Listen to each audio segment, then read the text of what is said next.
Hello Zimbabwe, we are all welcome pa Bombshell Television. Mushe my latest mushe zvinopisa. Kana uchangotanga kusvika kunhasi pa Bombshell Television, please don't forget to subscribe to our channel. It's a Bombshell Television. Tenge chingoudza zvinopisa, tenge chingoudza zvinopisa zvega zvega.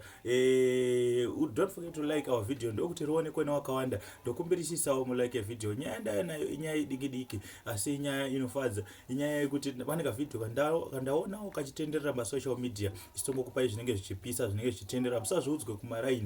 Asi mozviudzwe pano pa Bombshell Television.